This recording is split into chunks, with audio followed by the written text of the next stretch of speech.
irmãos. Glória a Deus. Abram suas Bíblias no livro de Neemias. Nós vamos estar fazendo aqui uma breve recapitulação. Por isso, Neemias 8. Corra seu olho lá no primeiro verso e já diz assim: então, como se fosse um só homem, todo o povo se reuniu na praça. Lá no verso 3 diz: e leu em voz alta, de frente para a praça, diante da porta das águas, desde o alvorecer até o meio-dia, na presença dos homens e das mulheres, e de todos que podiam entender. E todo o povo estava atento à leitura da lei. Quando vamos para Neemias 9, o primeiro verso diz: no 24º mês, os israelitas se reuniram para um jejum, vestiram roupas de saco e colocaram-se terra sobre a cabeça. E os da descendência israelita se separaram de todos os estrangeiros, puseram-se de pé e confessaram os seus pecados e as maldades de seus pais. O que temos aqui, agora ainda no mesmo verso de Neemias 9, no último verso lá embaixo, para então entrarmos no capítulo 10, a palavra de Deus começa: em vista de tudo isso, firmamos uma aliança que é assinada por todos os príncipes dos nossos levitas e nossos sacerdotes. Em Neemias 10 eu vou pedir para que você pule a lista e vá lá para o verso 28. E o restante do povo, os sacerdotes, os levitas, os porteiros, os cantores, os servos do templo e todos os que se separaram dos povos de outras terras para seguir a lei de Deus, suas mulheres, seus filhos e suas filhas, todos que são capazes de entender, unem-se agora a seus irmãos e aos seus nobres e se comprometem sobre a maldição e sobre o juramento de seguir a lei de Deus, que foi dada por intermédio de Moisés, servo de Deus, e a obedecer fielmente a todos os mandamentos, normas e decretos do Senhor, nosso Senhor. Prometemos não dar nossas filhas em casamento aos povos da terra, nem tomaremos as filhas dele como mulheres para os nossos filhos. Quando os povos vizinhos trouxerem qualquer mercadoria ou cereais para venderem no dia do sábado ou em dias santificados, nada compraremos deles nesses dias. Abrimos mão também da colheita da terra e da cobrança de todas as dívidas no 7º ano. Além disso, também nos comprometemos a dar cada ano 1/3 de um ciclo para o serviço do templo do nosso Deus, para os pães consagrados, para as ofertas regulares e cereais, para os holocaustos, ofertas dos sábados, para as festas da lua nova, para as festas fixas, para as ofertas sagradas, para as ofertas pelo pecado, a fim de fazer propiciação por Israel, e para qualquer serviço no templo do nosso Deus. E nós, os sacerdotes, os levitas, o povo, lançamos sortes acerca da oferta da lenha, que devemos dar ao templo do nosso Deus anualmente, no tempo determinado, de acordo com as nossas famílias, para queimar sobre o altar do Senhor, nosso Deus, conforme está escrito na lei. Comprometemo-nos também a trazer anualmente ao templo do Senhor os primeiros frutos da nossa terra e de toda árvore frutífera, conforme está escrito na lei. Também traremos o primogênito dos nossos filhos, do nosso gado, do nosso rebanho bovino, quanto do rebanho ovino e caprino, ao templo do nosso Deus, e os sacerdotes que ministram no templo do nosso Deus. Traremos também para os sacerdotes, para os depósitos do templo do nosso Deus, a primeira massa de cereal moído e as nossas primeiras ofertas de cereal, do fruto de toda a árvore, do vinho e do azeite. E traremos os dízimos da nossa terra aos levitas, pois eles, os levitas, recebem os dízimos de todas as cidades em que trabalhamos. E um sacerdote descendente de Arão deverá estar com os levitas quando eles receberem os dízimos. E os levitas também devem trazer o dízimo dos dízimos ao templo do nosso Deus, aos depósitos do templo. E os israelitas, inclusive os levitas, devem trazer oferta de cereal, de vinho e de azeite para os depósitos em que estão os utensílios do santuário, como também os sacerdotes que ministram, os porteiros e os cantores. E assim não negligenciaremos o templo do nosso Deus. Amém. Os irmãos podem sentar. Amém. Então, meus irmãos, o que nós lemos aqui? Na primeira parte, a exposição da palavra de Deus com fidelidade, lá em Neemias 8. Depois, lemos que o povo se pôs de pé e confessou seus pecados diante da lei que havia sido exposta. E agora, o que lemos é que começamos, na verdade, lendo que uma aliança foi firmada e assinada pela liderança daquele povo, os levitas, os sacerdotes e os líderes. Então nós estamos vendo aqui o passo a passo de um grande avivamento, como a gente já vem comentando na nossa série. Nós pulamos uma lista de 21 sacerdotes, 17 levitas e 44 líderes.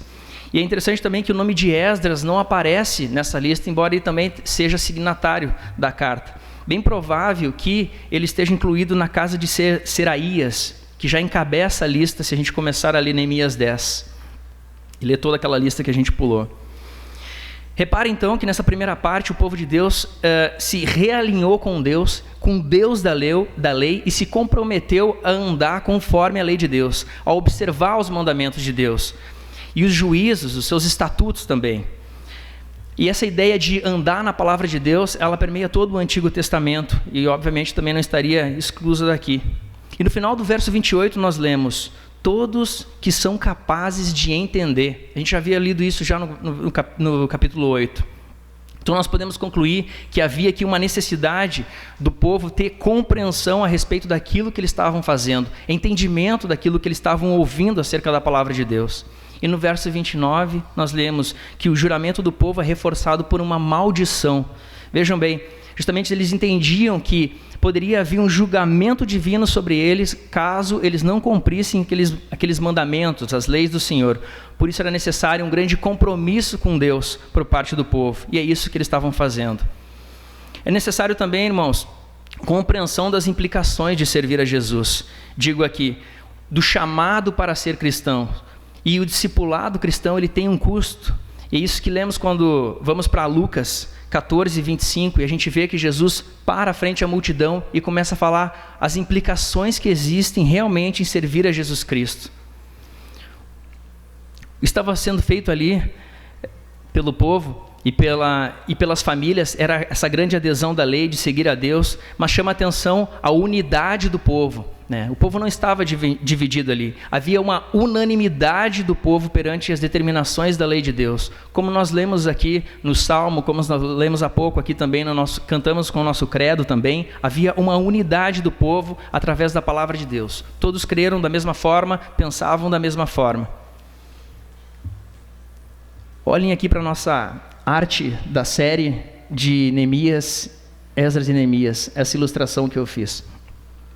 Lembre-se que nós estamos falando de um povo que é separado, de um povo que está em reconstrução da sua cultura, isso é importante, da sua cultura pós-exílio.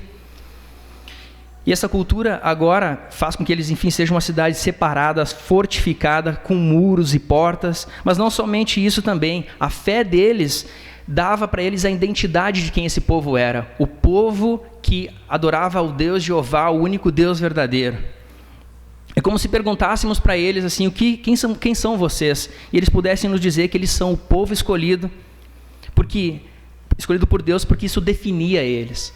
E aqui uma primeira pergunta que nos cabe, será que isso também nos define como povo de Deus? Eu quero falar aqui, inicialmente, dos compromissos que nós lemos esse povo fazendo para com Deus ali. E já a partir do verso 30, nós temos alguns compromissos bem específicos, que são algumas implicações da aliança do povo para com Deus. Nós temos aqui, por exemplo, o nosso pacto de membresia, quando os irmãos entram ali na igreja, tem aquele pacto, todos os tópicos dele ali. Quando você vem congregar na Jardim Botânico, você aceita esse pacto também, você faz parte, sabe que tem uma norma, uma regra aqui dentro que a gente procura atender.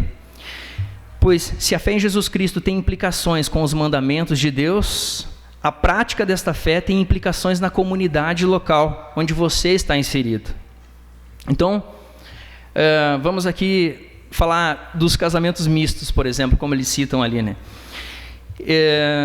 e a lei de Deus, obviamente, traria implicações também a respeito dos casamentos. É interessante a gente lembrar que o povo estava sobre o regime persa, havia ali, portanto, o casamento ele poderia ser uma forma de ascensão social por parte das pessoas, que poderiam deixar de ser o povo judeu especificamente, ou aquela cultura, aquele povo, e se lançar para novos povos, procurando justamente essa ascensão. E a gente vê quão glorioso é o casamento, que desafio glorioso, principalmente os irmãos aqui que estão no grupo de leitura, que a gente tem feito todas as terças-feiras. Irmãos, se já com cristãos, crente com crente, vivendo debaixo do mesmo teto, a gente vê que existe tantos desafios, porque são as pessoas tão diferentes umas das outras, e o perdão está sempre permeando tudo, né? A graça, a comunhão, o amor de Deus permeando o nosso relacionamento. Quão difícil mais deve ser um relacionamento com alguém que não professa a mesma fé. E eu não vou falar muito mais sobre isso, porque o pastor já pregou anteriormente a respeito. E aqui, um ponto de atenção. Vejam que um avivamento a partir das Escrituras necessariamente tem implicações no modelo de família, pois uma coisa é o que a gente pensa a respeito de modelo de família, o que a sociedade pensa, enfim, o que o mundo pensa, a cultura pensa, e outra coisa é o que Deus define e nos dá como modelo ideal. Lemos aqui sobre o sábado.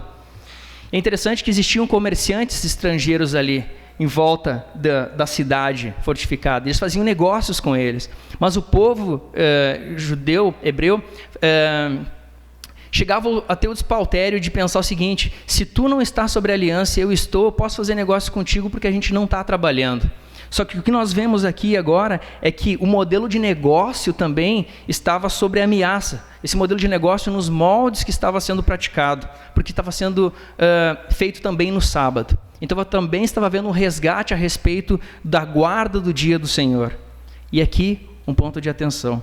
Vejam que um avivamento a partir das Escrituras necessariamente tem implicações no modelo comercial do mundo à nossa volta. E eu vou mais além, também em todas as esferas da nossa vida, tanto na política, na economia, na educação, na cultura e aí por diante. Nós lemos também aqui, há pouco, sobre os impostos no templo. E preste bem atenção nisso, que eu fiz até aqui uma conversão. Todas as pessoas acima de 20 anos de idade, elas tinham que dar um valor para resgate de si próprio. E era ali a metade de um ciclo, que é o que nós lemos aqui. E esse dinheiro era usado para serviço, então, da congregação, do templo, ali, da tenda. Esse valor, fazendo a conversão de um ciclo, como diz no verso 22, 1/3 de um ciclo seria mais ou menos R$13,50 por ano que eles teriam que dar, após fazer um censo, porque isso era todos aqueles que eram acima de 20 anos que tinham que fazer esse tipo de contribuição. Um ponto de atenção aqui.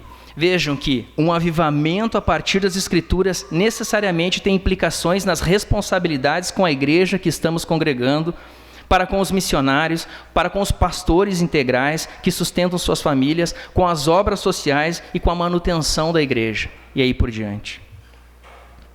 Nós lemos também a respeito das ofertas em espécie. No verso 34 e no verso 39, nós lemos sobre uma oferta a respeito de madeiras. O povo estava ali definindo quem daria essas madeiras, né? Porque o templo existia o fogo que ficava consumindo constantemente. E Flávio Josefo, o historiador, menciona o Festival da Madeira, embora na Bíblia a gente não tenha nenhum registro de oferta de madeira. Mas era interessante que qualquer madeira poderia ser dada, com exceção da madeira da oliveira e da videira também. Um ponto que a gente pode tirar aqui para nós é que aquilo que é dever de todos não é dever de ninguém. E como a gente leu ali, o povo lançou sorte entre as famílias para saber quem faria quem teria essa determinada atribuição. Vejam que as coisas não funcionam por osmose. Tudo que, por exemplo, a gente faz dentro da Jardim Botânico, por exemplo, sempre tem alguém que toma a frente, alguém que encabeça. A gente procura ter uma liderança mais linear, não tão hierárquica aqui, né? Onde todos podem ter vozes, todos podem contribuir, fazer algum tipo de serviço, se dispor a fazer algo, mas sempre tem alguém que encabeça, sempre tem alguém que é responsável, sempre tem alguém que é pai desse filho, que a gente vai estar de alguma forma cuidando ali e fazendo com que ele cresça aqui dentro.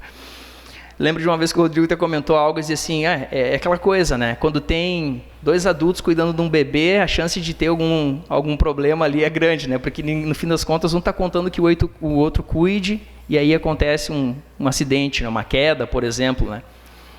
Então há necessidade aqui de a gente ter responsáveis dentro da igreja que toquem à frente, que capitaneiem certas coisas que a gente está, enfim, trabalhando. E os levitas também, embora fossem beneficiários dos dízimos, eles tinham que dar os dízimos dos seus dízimos. Todos tinham essa consciência de estar contribuindo para a casa do Senhor, para o sustento da casa de Deus. E aqui, mais um ponto de atenção. Vejam que um avivamento a partir das Escrituras necessariamente trará implicações na forma como os trabalhadores da igreja encaram as suas responsabilidades para com a comunidade. Então, nós temos um compromisso final. A palavra lá no verso 39 diz: e assim não desampararíamos a casa do nosso Deus. Esse é o final, esse é o tom final desse capítulo, né, irmãos? Que o impacto da palavra de Deus trouxe sobre o povo, de não desamparar o templo do Senhor. Tem um pastor bastante conhecido, Ronaldo Lidório, que fala muito sobre missões, e ele me chamou a atenção uma vez que ele comentou o seguinte: quando eles vão para a missão e fazem a plantação de uma igreja, é ruim quando os irmãos dessa igreja mãe ficam enviando dinheiro para lá para a construção de um templo. Eles vão lá e fazem a formatação do templo, conforme, por exemplo, é aqui no Brasil, ou enfim, em qualquer outro lugar. As pessoas não se sentem mais tão engajadas com o templo, com aquela igreja. Agora, é interessante que ele diz que quando os irmãos começam a trabalhar junto, cara, a gente precisa vamos montar um templo nós. Cada um vai dar um pouquinho, cada um, compra tijolo quando pode, outro compra argamassa, outro compra tinta, mais ou menos o que a gente faz muitas vezes aqui na igreja. Vamos nos ajudando. O sentimento de pertencimento das pessoas a respeito daquele templo, daquele local, daquela igreja é outro e dura muito mais tempo. Então, meus irmãos, talvez o nosso desafio hoje aqui na igreja do Jardim Botânico seja a gente pensar que coisas a gente pode fazer a partir daquilo que já foi construído aqui. Porque muitos de nós chegaram, a igreja já estava constituída, já tinha tudo feito, mas todo um trabalho havia sido feito antes de nós. Então, quais são esses trabalhos, não só estruturalmente, mas também espiritualmente, o qual a gente pode se envolver aqui dentro da casa de Deus? As coisas para o reino de Deus, necessariamente, ela tem que ter algum custo para nós, e seja ele qual for, né? Nós temos que custear de alguma forma. Tem que haver algum tipo de sacrifício da nossa parte, seja do nosso tempo, seja do nosso serviço, ou até mesmo das nossas finanças, para ficar mais claro também. Se você vai fazer alguma coisa aqui na igreja e pensa, mas isso aí não me custa nada fazer, é bem provável que você não tenha responsabilidade com aquilo. Na pior das hipóteses, é bem provável que você não ame aquilo. E você está sendo ali, de alguma forma, só cordial e social para com aquele tipo de trabalho e de tarefa, né? Então, novamente, eu volto e faço um apelo para que a gente leia Lucas 14, a partir do verso 25. Façam isso no outro momento, de repente no PG mesmo. Um ponto de atenção aqui. Vejam que um avivamento a partir das Escrituras necessariamente trará implicações nas prioridades da nossa vida. A igreja é uma prioridade para você, ou se você não tem mais nada para fazer domingo de manhã, daí a igreja é uma boa opção. Vamos entrar aqui agora. Amanhã a gente vai estar comemorando um grande dia na história da igreja, dia 31 de outubro, os 505 anos da Reforma Protestante. Um grande feito na história, né? E as implicações desse grande avivamento que ocorreu há 505 anos atrás, a gente vê até hoje. Como eu disse, na família, no comércio, na responsabilidade com a igreja, na forma como todos praticamos a nossa fé e em nossas prioridades também. E em muitas coisas a reforma se assemelha com Neemias 10 e com o que estava acontecendo ali com o povo. Então, o que a gente viu até aqui? Vemos até aqui que após a exposição da palavra de Deus, o povo se arrepende, assume uma aliança para com Deus, e isso teve implicações na forma como as pessoas se responsabilizam com o templo de Deus, que era delas também. E dessa forma contribuem das mais diversas formas, dando ofertas, dízimos para o templo, para que o templo não fosse desamparado. Irmãos, Martinho Lutero não era contra as indulgências. Ele era contra a deturpação, ele foi contra a deturpação dessa forma de atuar da igreja. A igreja tinha a Basílica de São Pedro, né, feita de madeira, eles queriam reformar ela e fazer uma grande igreja. O Papa Leão X queria fazer uma grande igreja. Então ele contrata os melhores artífices, arquitetos, pintores, e tudo isso tem um custo muito alto para a igreja. Então o Papa Leão X convida Alberto de Banderburgo, se não me engano, e ele faz com que ele seja responsável, junto com os dominicanos, para recolher, fazer a cobrança dessas indulgências ali na região. E é interessante que, enquanto isso, existia um rei chamado Frederico Sábio, e ele era o protetor de Lutero. Ele ficava na cidade de Wittenberg também, e ele também fazia algum tipo de cobrança de indulgência. Ele era responsável pelo castelo, enfim, responsável pela Universidade de Wittenberg. Isso tinha custos para ser gerido. E Lutero, vendo tudo isso, ele começava cada vez mais a se indignar a respeito daquilo que estava sendo feito. Vejam que esses dominicanos, vocês devem ter ouvido falar de São Domingos, por exemplo. São Domingos vai visitar as obras na catedral, na Basílica de São Pedro, e daí tem lá um cardeal com ele, e o cardeal diz assim para ele: olha só, que lindo que está ficando a nossa obra, uma igreja gigante. Você sabe, né, irmãos, que o Papa, na ideia católica, é Pedro, né, a sucessão de Pedro. Então, aquele cardeal diz assim para São Domingos: veja só, agora Pedro não pode dizer mais que não tem prata nem ouro. Olha que lindo. E realmente São Domingos diz assim: é verdade, mas também o Papa não pode dizer levanta-te e anda, como dizia Pedro. Veja que a igreja já estava começando a ter uma ideia de que estava acontecendo alguma coisa de errado. Principalmente aqueles que tinham consciência, que tinham compreensão a respeito da palavra, começaram: cara, não está certo, isso não está legal. Tem alguma coisa aqui muito diferente, muito estranha. Frederico Sábio, esse protetor de Lutero, todo dia 1º de novembro, dia de Todos os Santos, ele abria o seu relicário, né? Ele tinha um relicário lá na cidade, como eu disse, e as pessoas iam lá e pagavam indulgências também, para poder ver todas aquelas relíquias que estavam lá presentes. E essas indulgências prometiam menor tempo no purgatório para elas, a salvação de algumas, a liberação de alguns também do purgatório. Vejam aqui algumas das relíquias que as pessoas podiam ver lá: leite da Virgem Maria, feno da manjedoura, um galho da sarça ardente, 4 fios de cabelo de Maria, pedaço da arca de Noé e muitos ossos.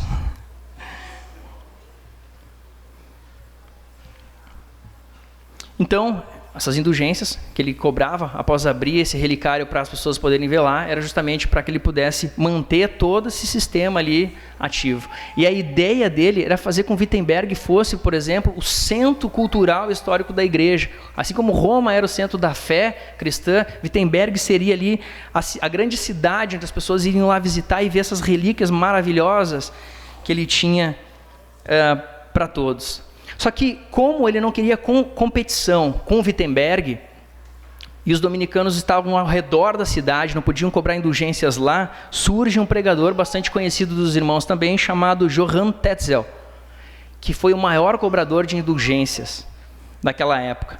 E a pregação de Tetzel, ela se dava de 3 formas. Primeiro, constrangimento. Segundo, arrependimento e contribuição. E qualquer semelhança com o que a gente vê por aí afora sendo pregada, né, acho que não é, de fato, mera coincidência, né? E como é que funcionava o trabalho de Tetzel aos arredores de Wittenberg? Ele mandava uns emissários na sua frente algumas semanas antes, eles chegavam lá e faziam um diretório especial, começavam a fazer o levantamento das pessoas que estavam lá e diziam: fulano de tal tem mais condições, ele pode dar mais. Eles: fulano de tal não tem tanto. E faziam uma média ali: acho que o povo pode dar X, né, contribuição. Aqui a gente pode vender X, aliás, não contribuição não, faça a correção aqui, comprar X indulgências. E Tetzel era tão sem vergonha, tão malandro, que ele criou até mesmo uma indulgência chamada indulgência plenária, que segundo ele, abro aspas aqui, ainda que você ou alguém tenha estuprado a mãe de Cristo ou tenha feito qualquer pecado hediondo, seus pecados seriam perdoados por toda a eternidade. Só que essa indulgência, de alguma forma, ela custava meio mais caro, né? Obviamente. Agora, a história também nos conta que esse famoso cobrador de indulgências, ele, certa vez em Leipzig, aquela cidade onde tem aquele time, o Red Bull Leipzig, por exemplo, me lembrei disso, né? Ele fazendo lá as vendas, fez uma grande fortuna. Então chegou um nobre para ele e disse que queria comprar essas indulgências, queria comprar uma indulgência dele porque ele planejava fazer um pecado futuro. Então o Tetzel olha para ele e diz, não, até pode ser, eu te vendo sim, mas tem que ser um pagamento agora, tem que ser na hora, essa daí.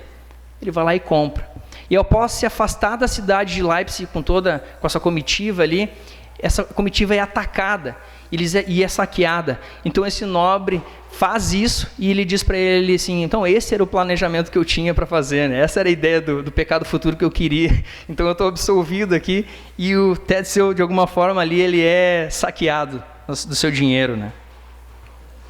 Ele também é conhecido pelaquela célebre frase, né? Quando uma moeda na caixa ressoa, uma alma para o céu voa, sai do purgatório.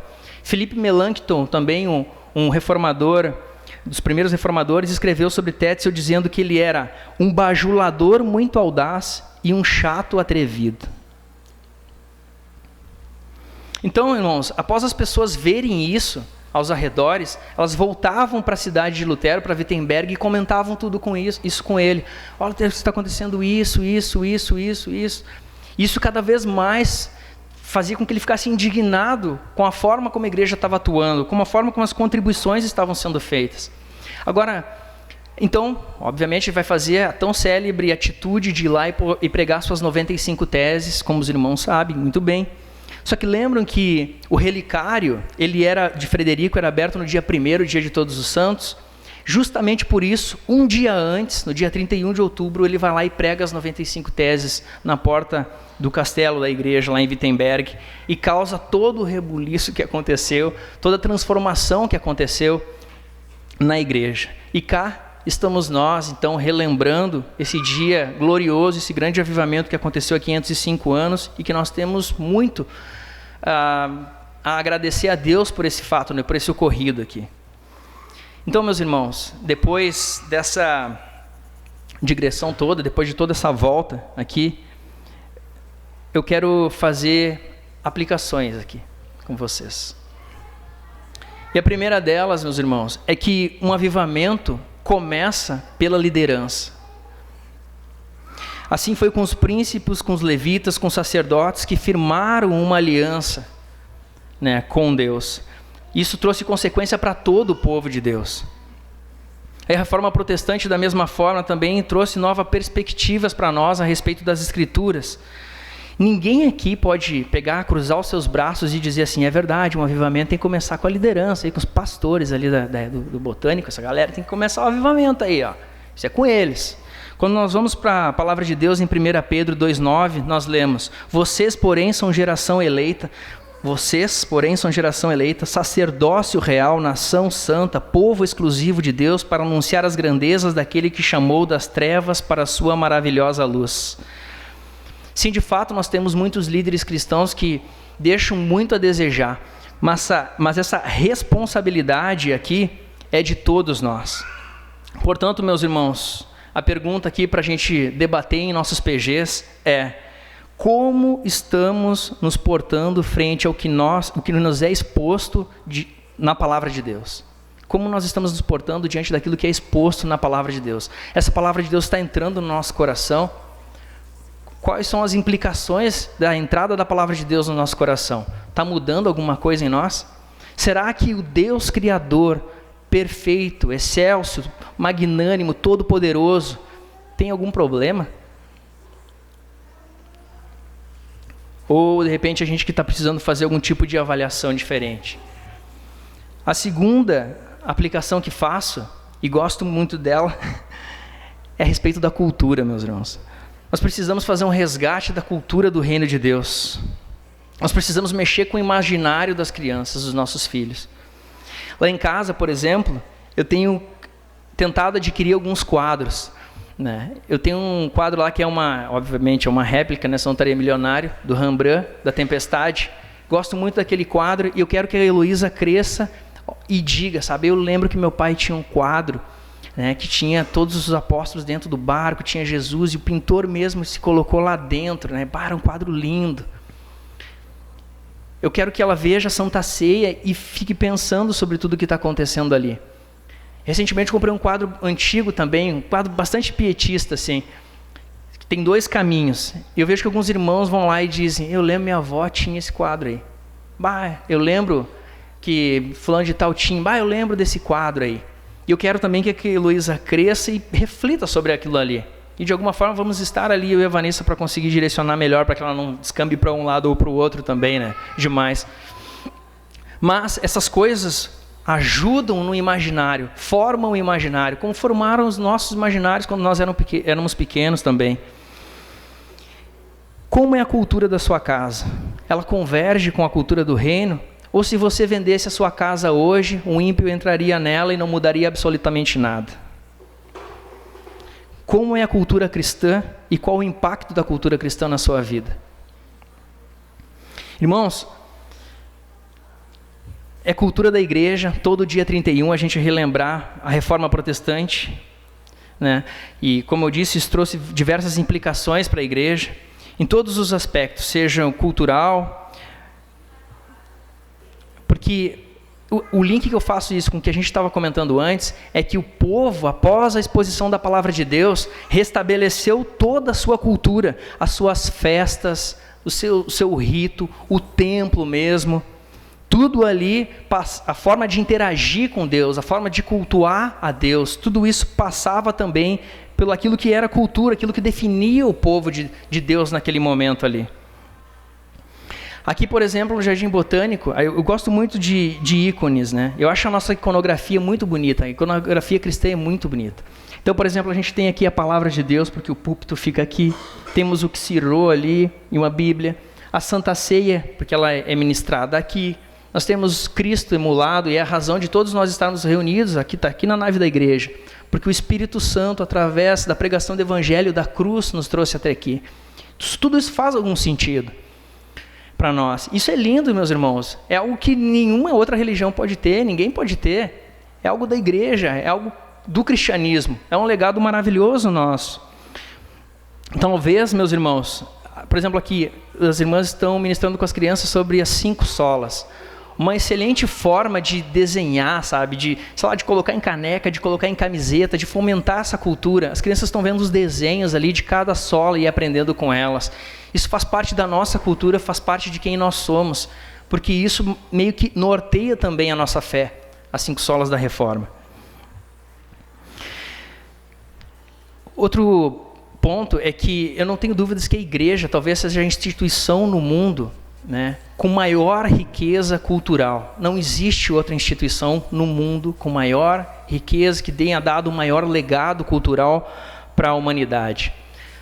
Nós podemos falar aqui de diversos aspectos, por exemplo, como na música, né? Como nos vitrais, eu curto muito vitrais, nas nossas igrejas, arquitetura, nas roupas também, na literatura especificamente. A Bíblia é o livro mais lido da história da humanidade. E o segundo livro mais lido da história da humanidade é O Peregrino, de John Bunyan também. Às vezes a gente se impressiona com qualquer um que vai lá e vende, sei lá, o cara vendeu 1 milhão, o cara é um best-seller. Ah, que legal, cara, tu está lendo porque o cara é um best-seller, mas que tal então dar uma olhadinha no Peregrino de John Bunyan? Sem contar, por exemplo, a música, nos mais diversos ritmos, como o jazz, o rock, o country. Se você começar a ver os expoentes desses estilos, do rock, por exemplo, você vai ver, não vai ser difícil encontrar um desviado lá no início tocando. E muito disso se dá também porque os missionários iam plantar suas igrejas em todos os lugares aqui do Ocidente e levavam consigo também uma certa carga cultural dos seus países. O estilo musical, por exemplo. Os hinos da harpa, por exemplo, que nós cantamos e nós conhecemos muito bem, a ampla maioria deles são traduções de hinos em inglês. Então, a igreja traz para consigo um legado cultural muito forte, um legado que é nosso, uma riqueza que é nossa. Assim como o povo, como disse novamente, após ser impactado, restabeleceu toda a sua cultura, a cultura do reino, tudo aquilo que envolve as coisas de Deus. E uma pergunta aqui para o nosso PG essa semana: o que é a cultura da DJB? O que é cultura aqui dessa igreja? Eu não vou dizer e vou deixar para que os irmãos possam debater sobre isso e conversar sobre isso na quarta-feira ou quinta, enfim. Meus irmãos, vejam como é muito fácil distorcer as escrituras. Para que tu consiga fazer isso, basta tu ser mau caráter e picareta. É muito fácil. Tu pode falar para qualquer um que não tem instrução, que desconhece o evangelho, e empurrar qualquer coisa. Mas a diferença do povo hebreu que ouviu a palavra de Deus para o povo da Idade Média de 505 anos atrás, é que o povo hebreu entendeu. Lembra que a gente leu ali? Eles tinham compreensão daquilo que estava sendo feito. Então, pela compreensão das Escrituras, eles sabiam exatamente aquilo que precisava ser feito. Ao contrário do que era feito há 505 anos atrás, com missa sendo lida em latim, onde as pessoas não entendiam nada, não tinham acesso também a livros, enfim, informação. Tetzel aqui poderia dizer qualquer coisa, qualquer um poderia dizer qualquer coisa para o povo, e o povo não ia saber, ia apenas ter que confiar. Então, esse paralelo entre o povo hebreu, como lemos em Neemias 10, um povo que conhece a palavra de Deus foi impactada, a palavra de Deus santa e genuína, como ela foi pregada para eles. Eles receberam aquilo gerou alguma coisa neles, fez com que o povo se avivasse, fez com que o povo começasse a fazer aquilo que a palavra de Deus dizia que deveria ser feito.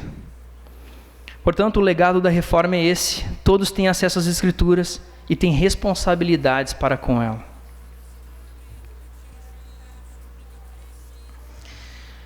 Portanto, meus irmãos, valorizem as igrejas que não ficam forçando a barra com leitura de oferta, distorcendo textos para que o povo possa dar algum dinheiro.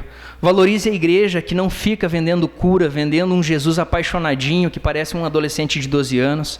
Valorize uma igreja que prega o evangelho, mesmo que isso custe o abandono da comunhão por parte de alguém que não gostou do que ouviu.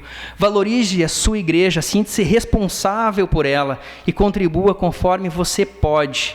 Não por constrangimento, mas por uma consciência de que o reino precisa de você e que nesse reino você tem um papel importante, porque você é sacerdote dele, como nós lemos no texto de Pedro. Quero convidar vocês a se colocarem de pé. E eu vou agradecer aqui, e eu quero que você também faça o seu agradecimento ao Senhor, o nosso bom Deus, pela condução dele da igreja nesses milhares e milhares de anos, pela forma como ele impactou o povo, conforme lemos em Esdras e Neemias, em todos os âmbitos sociais, conforme ele fez também há 505 anos atrás com a reforma protestante, que nos impactou, e disso colhemos tantas coisas, meus irmãos. A gente poderia falar aqui, isso aqui ia durar muito tempo, mas é muito interessante a respeito de como a economia foi impactada, como a cultura foi impactada, como a política foi impactada, os 3 poderes que a gente conhece, o legislativo, o judiciário, o executivo, tudo, irmãos. O legado da igreja é muito grande, irmãos. Nós não temos que pedir licença para ninguém para falar nada, irmãos. Se hoje o mundo, a cultura, preza e quer valorizar, por exemplo, as mulheres, as crianças, isso tudo é legado do cristianismo. Vamos orar. Senhor nosso Deus, nós te damos graça, Deus, nós te damos graça a Ti, Deus Criador, Todo-Poderoso, excelso Criador, magnífico, satisfeito em si mesmo.